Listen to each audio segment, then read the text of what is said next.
એવી કરાય. Success is never overnight.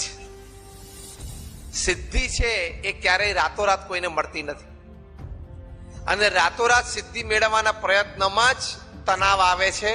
રાતોરાત સિદ્ધિ મેળવવાના સપનામાં જ અનૈતિક અને અપ્રામાણિક બધી પ્રક્રિયાઓ થાય છે. તું જેની ઈર્ષા કરે છે કે હું આના જેવો થઈ જાઉં, એ 20 વર્ષે ત્યાં પહોંચ્યો છે, તને હજી અહીંયા 2.5 વર્ષ જ થયા છે મિલન મોલમાં. એ 20 વર્ષથી આ ધંધો કરે છે. એને ઘણી બધી ઉતાર ચઢ જોઈ લીધી. તને એમ થાય કે રાતોરાત હું એના જેવો થઈ જાઉં અને આ 2 વસ્તુ આમ ગોઠવી લઉં, 2 વિચાર આમ કરી લઉં, 2 સોદા આમ મારી લઉં, અને પેલા 2 વ્યક્તિને આમ મળી લઉં, અને એનું જે ખોટું છે હું કોકને કહી દઉં, ને પછી હું એનો ધંધો આમ લઈ લઉં. એ બનવાનું નથી. કદાચ બનશે તો નાના પાયે થોડુંક બનશે, મોટું તો બનશે જ નહીં. અને કદાચ મોટું બનશે તો એનાથી વધારે તારી પાસેથી જતું રહેશે. એવું કોક મોટું તારી ઉપર કોક બનાવશે, કારણ કે આ ક્રમ છે કુદરતનો. તે ખોટું ક્યાંકથી લીધું એટલે તારું કોક લઈ જવાનું, એ સિદ્ધાંત છે પૃથ્વી પર. The world is round, it has no corners, so it does not have has the place to keep your wrongs. પૃથ્વી ગોળ છે, ગોળ હોય એમાં કોઈ ખૂણો ના હોય, અને ખૂણો ના હોય એટલે તારું ખોટું ક્યાંય સંઘારવા માટે એની પાસે જગ્યા નથી. એટલે પુરુષાર્થ આપણે દરેક કરીએ એમાંથી જ આપણને સિદ્ધિ પ્રાપ્ત થાય છે. ખોટું કરીને કોઈ મોટું થયું નથી અને થશે નહીં. આ સિદ્ધાંત લઈને જજો.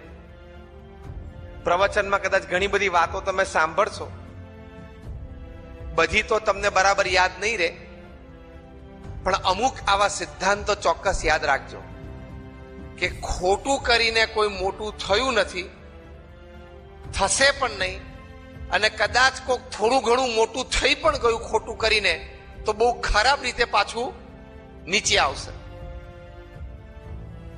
એટલે હંમેશા પુરુષાર્થથી જ વ્યક્તિ આગળ વધે છે.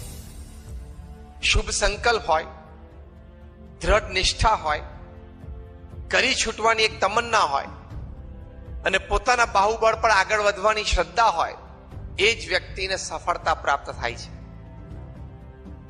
તમે ગોડ ગિફ્ટેડ હોય, ટેલેન્ટેડ હોય, બુદ્ધિશક્તિ આવડત હોય, હોશિયારી હોય, કદાચ ધંધા કરવા માટે નાની મોટી આર્થિક વ્યવસ્થા પણ હોય, પરિવારમાંથી, સગાવાલામાંથી, મિત્રોમાંથી, પણ છતાંય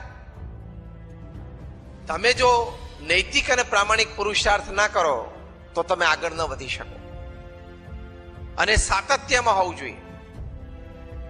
સચિન તેંડુલકર આટલા મોટા ક્રિકેટર, ગોડ ગિફ્ટેડ ટેલેન્ટ કહેવાય. 100 ઇન્ટરનેશનલ ટર્ન્સ કર્યા છે એમને ક્રિકેટમાં. સચિન તેંડુલકરે જયારે 20 વર્ષ ઇન્ટરનેશનલ ક્રિકેટના પૂરા કર્યા, ત્યારે ટાઈમ્સ ઓફ ઇન્ડિયા મુંબઈ એમની એક ઇન્ટરવ્યુ લીધો હતો, એક સપ્લિમેન્ટ તૈયાર થઈ હતી. એમને પૂછવામાં આવ્યું કે what is the secret of your success, તમારી સિદ્ધિનું રહસ્ય શું છે? ત્યારે એમણે પણ આ ખાલી પુરુષાર્થ નહીં, પણ પુરુષાર્થમાં સાતત્ય. એમણે કહ્યું કે 20 વર્ષમાં મારા જીવનમાં એક પણ દિવસ એવો નથી કે જ્યારે સવારે 6 વાગે હું ક્રિકેટ ગ્રાઉન્ડ ઉપર પહોંચીને મેં મારી પ્રેક્ટિસ ચાલુ ના કરી હોય. First I face 500 deliveries. 500 delivery હું ફેસ કરું પછી જ બીજો કોઈ પ્રવૃત્તિ કરું. ત્યારે ઇન્ટરવ્યુઅર હોશિયાર હતા. એમણે પૂછ્યું કે આગલા દિવસે તમે સેન્ચુરી કે ડબલ સેન્ચુરી કરી હોય તો શું બીજે દિવસે ચાલ આપણે રિલેક્સ રહીએ, કારણ કે સારા ફોર્મમાં હોય, સારા નિકમાં હોય. સચિન તેંડુલકર બોલ્યા કે આગલા દિવસે સેન્ચુરી કે ડબલ સેન્ચુરી કરી હોય તો પણ બીજે દિવસે સવારે 6 વાગે નેટ ઉપર પહોંચી જવાનું અને 500 બોલ ફેસ કરવાના. ત્રીજો પ્રશ્ન પત્રકારે પૂછ્યો કે કોઈ તમને એવું મન ન થાય કે મેં સેન્ચુરી કે ડબલ સેન્ચુરી કરી છે તો ન્યૂઝપેપરમાં મારા ફોટોગ્રાફ્સ આવ્યા હશે, સારી સારી કેપ્શનમાં બધી લાઈન લખાણી હશે, કદાચ 2-4 બીજા ક્રિકેટરોએ મારી સદી વિશે કંઈક અભિપ્રાયો આપ્યા હશે, તે તમને આમ મન લલચાઈ ન જાય?